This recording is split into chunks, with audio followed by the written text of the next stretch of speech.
নমস্কাৰ বন্ধুসকল, সকলোকে স্বাগতম জনাইছোঁ এটি নতুন ভিডিঅ'ৰ মাজলৈ। আৰু আজিৰ এই ভিডিঅ'তে আমি আলোচনা কৰিম আছাম পুলিচৰ 100 টপ মষ্ট ইম্পৰ্টেণ্ট MCQ। যদিও আমি ইয়াত আছাম পুলিচৰ বাবে ইম্পৰ্টেণ্ট বুলি লিখিছোঁ, কিন্তু যদিও যিকোনো আপোনালোকে গভৰ্ণমেণ্ট এক্সামত যদি এপিয়াৰ হ'ব গৈ আছে, এই ভিডিঅ'টো আপোনালোকৰ বাবে মষ্ট ইম্পৰ্টেণ্ট হ'ব। কাৰণ ইয়াত সমূহ কুৱেশ্যন, টোটেল 100টা কুৱেশ্যন আছে। 100টা কুৱেশ্যন প্ৰিভিয়াছ যিমানবিলাক গভৰ্ণমেণ্ট এক্সামৰ কুৱেশ্যন আহিছে তাৰ ওপৰত আধাৰিত। গতিকে আপোনালোকে ভিডিঅ'টো যদি শেষলৈকে চায়, আপোনালোকৰ বাবে খুবেই বহুত বেছি কামত আহিব বুলি মই আশা কৰিছোঁ। ভিডিঅ'টো চাব আৰু চাই পেলাই আপোনালোকে ইয়াৰ কোৱালিটি ডিচাইড কৰিব। গতিকে আহক ভিডিঅ'টো আৰম্ভ কৰোঁ। আপোনালোকে যিকোনো ধৰণৰ যদি গভৰ্ণমেণ্ট এক্সাম দিব গৈ আছে, ভিডিঅ'টো এবাৰ শেষলৈকে নিশ্চয় চাই ল'ব। আহক তেনেহ'লে ভিডিঅ'টো আৰম্ভ কৰিছোঁ। যদি আপোনালোকে প্ৰথমবাৰৰ বাবে চেনেলটো ভিজিট কৰিছে, তেনেহ'লে আছাম জব প্ৰিপাৰেশ্যন চেনেলটো ছাবস্ক্ৰাইব কৰি ল'ব, যাতে এনেকুৱা ধৰণৰ কণ্টেণ্ট আপোনালোকে আগলৈও পাই থাকে। আৰু ভিডিঅ'টোৰ PDF আপোনালোকে ক'ত পাব, মই ভিডিঅ'ৰ শেষৰ ফালে আপোনালোকক জনাই দিম। ইয়াৰ প্ৰথমটো ছেকশ্যন আছে ইণ্ডিয়ান কনষ্টিটিউশ্যনৰ ওপৰত। প্ৰথমটো কুৱেশ্যন আছে, which part of the constitution deals with the fundamental rights? মানুহৰ মৌলিক অধিকাৰসমূহ ইণ্ডিয়ান কনষ্টিটিউশ্যনৰ কোনটো পাৰ্টত উল্লেখ আছে? সেইটো হৈছে অপশ্যন বি, পাৰ্ট 3ত আছে।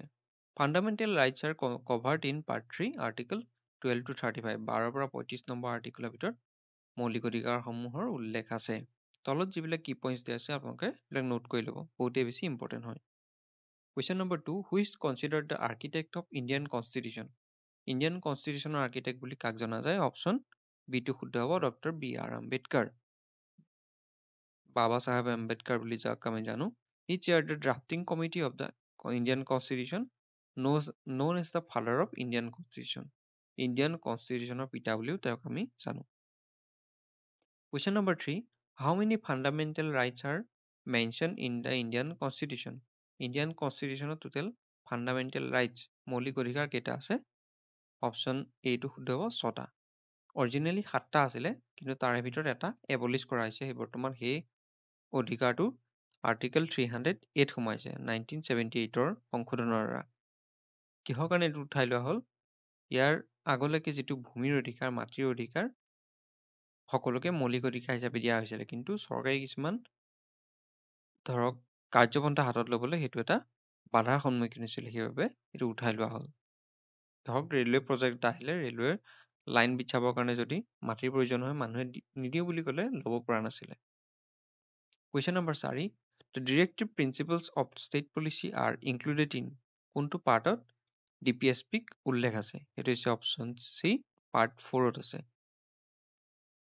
Directive principle of state policy article 36ৰ পৰা 51ৰ ভিতৰত আছে, পাৰ্ট 4। পাৰ্টবিলাক হৈছে এটা এটা অধ্যায়ৰ দৰে আৰু আৰ্টিকলবিলাক এটা এটা চেপ্টাৰৰ দৰে।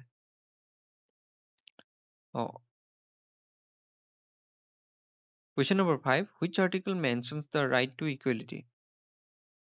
Option B to শুদ্ধ হ'ব, Article 14, guaranteed equality before the law and equal protection of the law.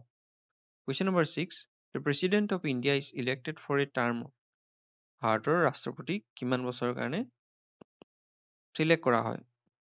তেওঁ হৈছে 5 বছৰৰ কাৰণে। The President term is fixed for 5 years. 7 number question, the term secular was added to the preamble of a constitution by কিমান সংখ্যক সংশোধনৰ দ্বাৰা প্ৰিএম্বলত প্ৰস্তাৱনাত secular শব্দটো add কৰা হৈছিলে? সেইটো হৈছে অপশ্যন এ, 42 নম্বৰ সংশোধন। Added the term secular and socialist to the preamble in 1976.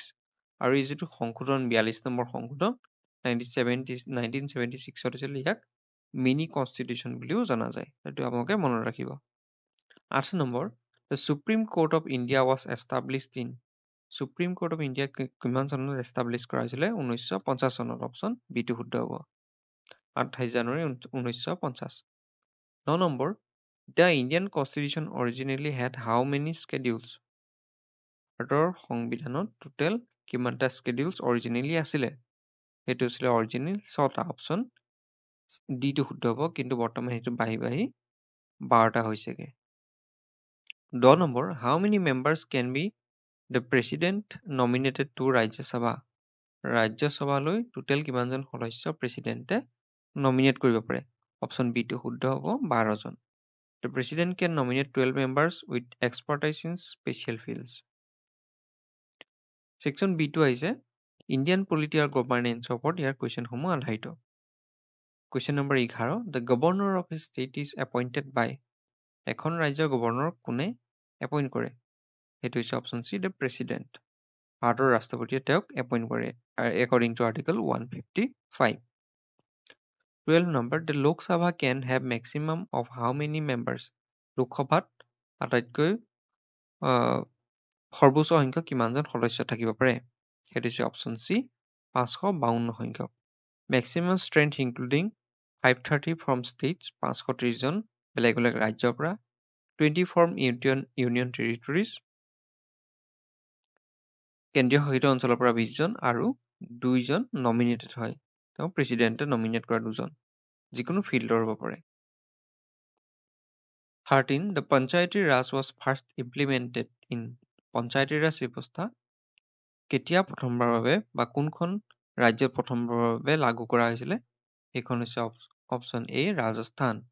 First implemented in Nagaur, Rajasthan in 1959। নাগৰ নামৰ জিলাখনত ৰাজস্থানৰ প্ৰথমবাৰৰ বাবে ইয়াক ইমপ্লিমেণ্ট কৰা হৈছিলে 1959 চনত। 14 number, the article, which article provide for the imposition of president's rule in a state? কোনো এখন ৰাজ্যত ৰাষ্ট্ৰপতি শাসন কোনটো আৰ্টিকেলৰ দ্বাৰা লাগু কৰিব পৰা যায়? সেইটো হৈছে option B, 356, allow the president to impose president's rule in a state. 15, who is the current chief justice of India? ভাৰতৰ বৰ্তমান চিফ জাষ্টিচ কোন? তেওঁ হৈছে option A, Sanjiv Khanna. He is the 51st chief justice of India. ইয়াৰ আগতে 50 সংখ্যক কোন আছিলে? DY চন্দ্ৰচূড়। তেওঁ আছিলে 2022 পৰা 24 লৈকে। 16 number, which state in India has unicameral legislature? একক সংখ্যক লেজিসলেচাৰ কোনখন ৰাজ্যত আছে?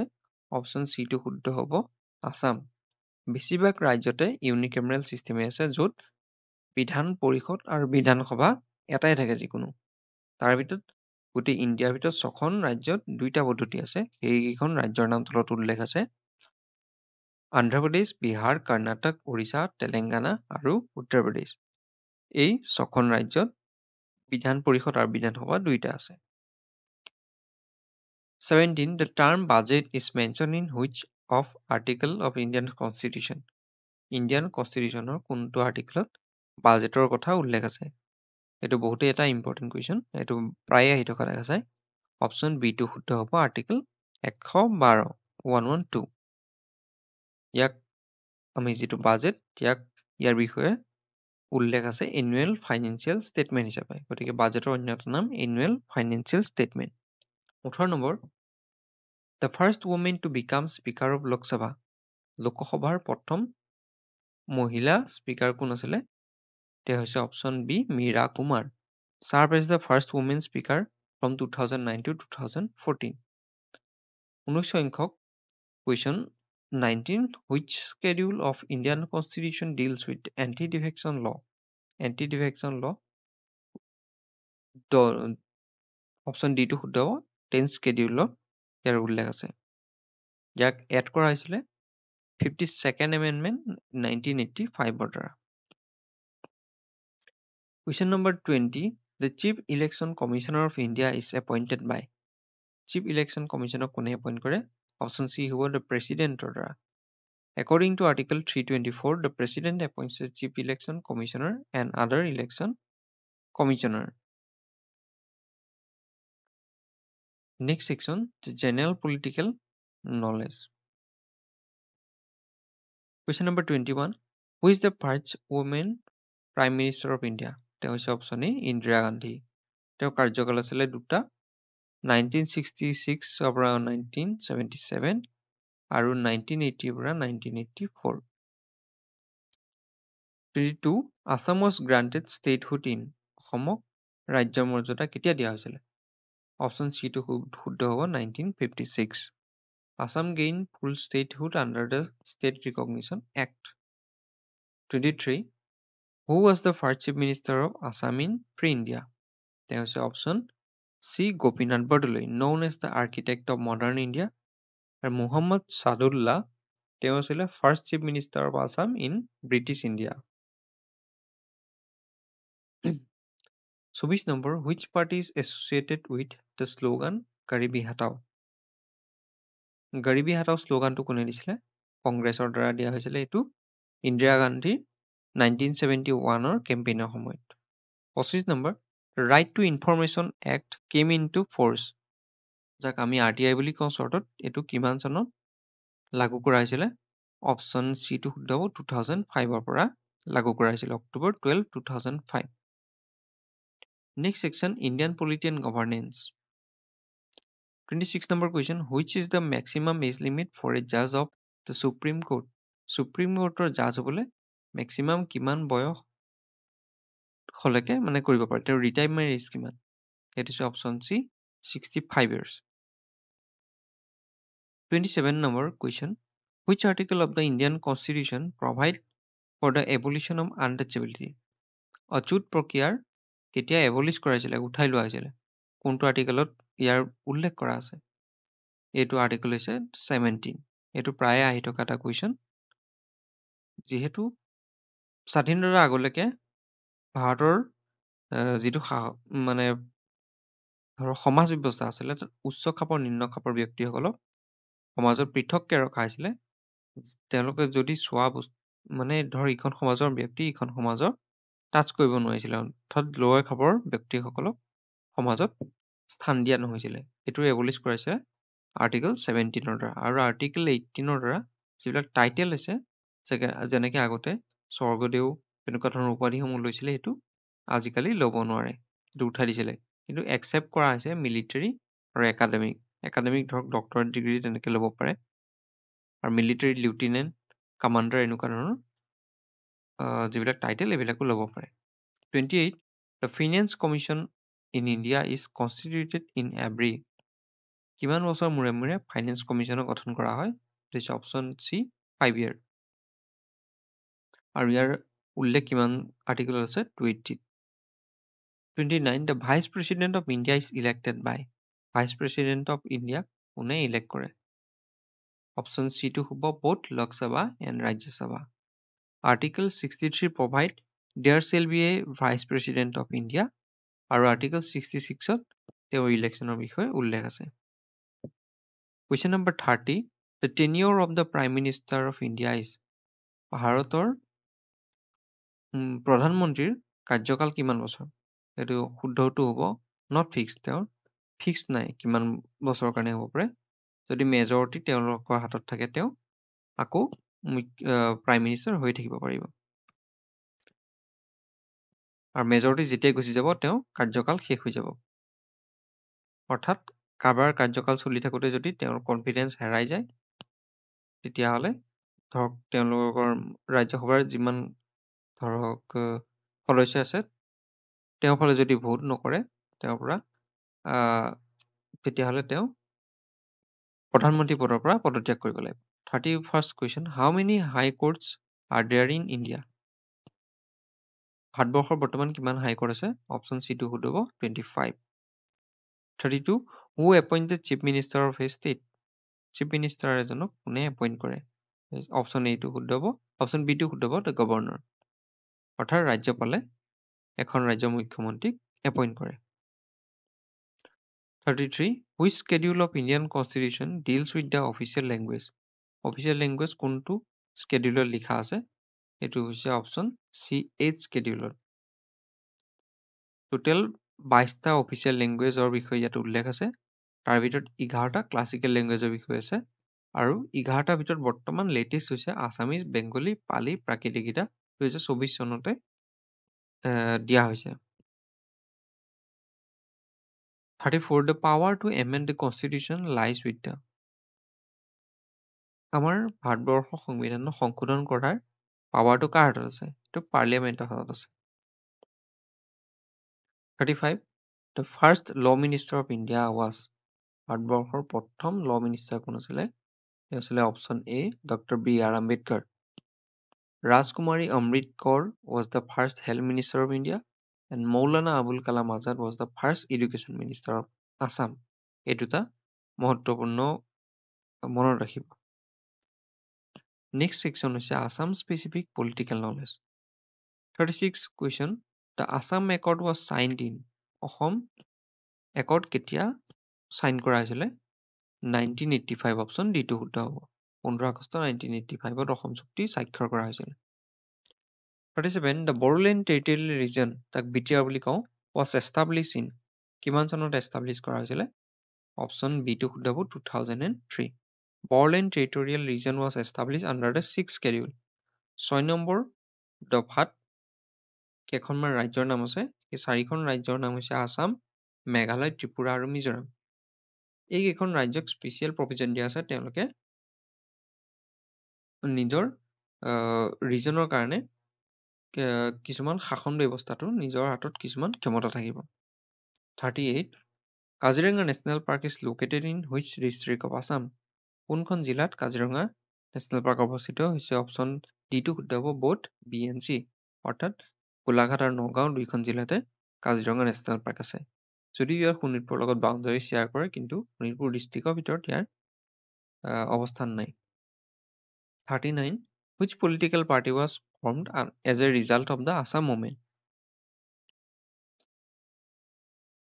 আসাম মুভমেণ্টৰ ফলত কোনটো পাৰ্টি গঠন কৰা হৈছিলে অপশ্যন এটো শুদ্ধ হ'ব AGP Assam Gana Parishad emerge from the Assam movement on 14th October 1985 40 the official language of Assamese official language কি আছামিজ এইটো সকলোৱে জানো কিন্তু দুই এটা কুৱেশ্যন সহজভাৱে ৰখা হৈছে যাতে আপোনালোকৰ পঢ়াৰ ষ্ট্ৰেছটো লাইট হয় 41 the first chief minister of Assam was অসমৰ প্ৰথম মুখ্যমন্ত্ৰী কোন আছিলে তেওঁ হৈছে অপশ্যন এ গোপীনাথ বৰদলৈ এইটো কুৱেশ্যন হয়তো ৰিপিট হৈছে 42 Assam shares its border with how many state অসমে কেইখন ৰাজ্যৰ সৈতে সীমাৰ ভাগ বতৰা কৰে টোটেল 7খন ৰাজ্যৰ নাম তলত দিয়া হৈছে Arunachal Pradesh Nagaland Manipur Mizoram Tripura Meghalaya and West Bengal 43 The sixth schedule of Indian Constitution is applicable to কিমানখন ৰাজ্যৰ বাবে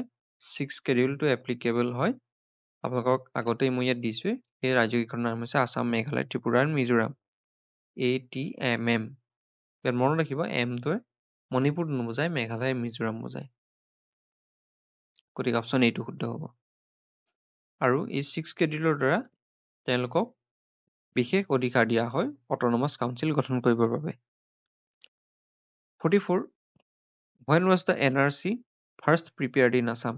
National Register of Citizenship প্ৰথমৰ বাবে কেতিয়া অসমত গঠন কৰা হৈছিলে সেইটো হৈছে option A 1951 45 Which is the longest river in Assam? অসমৰ আটাইতকৈ দীঘল নদী বা বৃহৎ নদী হৈছে অপশ্যন এ ব্ৰহ্মপুত্ৰ ব্ৰহ্মপুত্ৰৰ টোটেল লেন্থ হৈছে 2900 কিলোমিটাৰ কিন্তু তাৰে ভিতৰত 916 কিলোমিটাৰহে ইণ্ডিয়াত অৱস্থিত বাকী ব্ৰহ্মপুত্ৰৰ অংশ আছে বাংলাদেশ আৰু চাইনাত গতিকে মনত ৰাখিব টোটেল লেন্থ যদিও 2900 কিলোমিটাৰ তথাপিও ইণ্ডিয়াত মাত্ৰ 916 কিলোমিটাৰহে ব্ৰহ্মপুত্ৰ নৈ আছে আৰু বাকীখিনি আছে চাইনা আৰু বাংলাদেশত ভাৰতৰ আটাইতকৈ বৃহৎ নদী হৈছে গংগা তাৰ টোটেল লেন্থ হৈছে 2525 kilometre Next section, political movements and historical governance.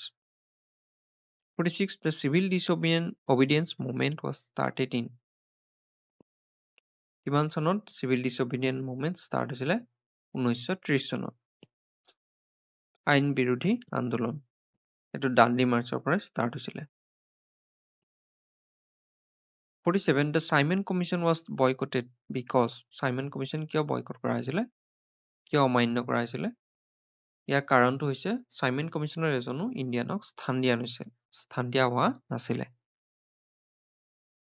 48 The partition of Bengal was annulled in বেংগলৰ যিহেতু পাৰ্টিশ্যন আছিল তাক কেতিয়া আকৌ কেনচেল কৰি দিয়া হৈছিলে 1911 চনত পাৰ্টিশ্যন বেংগল 1905 চনত হৈছিলে যাক ভাইচৰয় লৰ্ড কাৰ্জনৰ কাৰ্যকালতে কৰা হৈছিলে আৰু 1911 চনকে এবলিছ কৰা হৈছিলে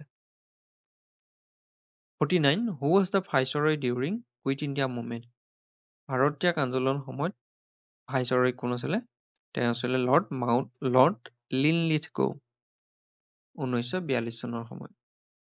50 number question, the first governor general of free India was. Free ইণ্ডিয়াৰ প্ৰথম গভৰ্ণৰ জেনেৰেল কোন আছিলে? Option A Lord Mountbatten. তেওঁ 1947 পৰা 1948 ভিতৰত আছিলে। ইয়াৰ লগে লগে আমাৰ 50টা কুৱেশ্যন শেষ হৈছে আৰু বাকী যিখিনি কুৱেশ্যন আছে এইখিনি আকৌ কণ্টিনিউ কৰা হ'ব নেক্সট পাৰ্টত। যদি আপোনালোকে ভিডিঅ'টো লাইক কৰে, আপোনালোকে যদি ভাল পায় কমেণ্ট কৰিব, তেতিয়া মই ইয়াৰ নেক্সট পাৰ্টটো লৈ আহিম।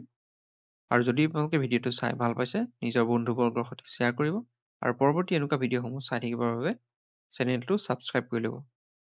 ঠিক এনেকুৱা ধৰণৰ পলিটিৰ যেনেকৈ কুৱেশ্যন লৈ আহিছোঁ, ইয়াৰ পিছত হিষ্ট্ৰী, জিঅ'গ্ৰাফী এনেকুৱা ধৰণৰ কুৱেশ্যনসমূহ আহি থাকিব। গতিকে চেনেলটো আপোনালোকে ছাবস্ক্ৰাইব কৰি ল'ব আৰু ইয়াৰ ভিডিঅ'টো যিটো PDF সেইটো পাবৰ বাবে ডেছক্ৰিপশ্যনৰ লিংক চেক কৰিব।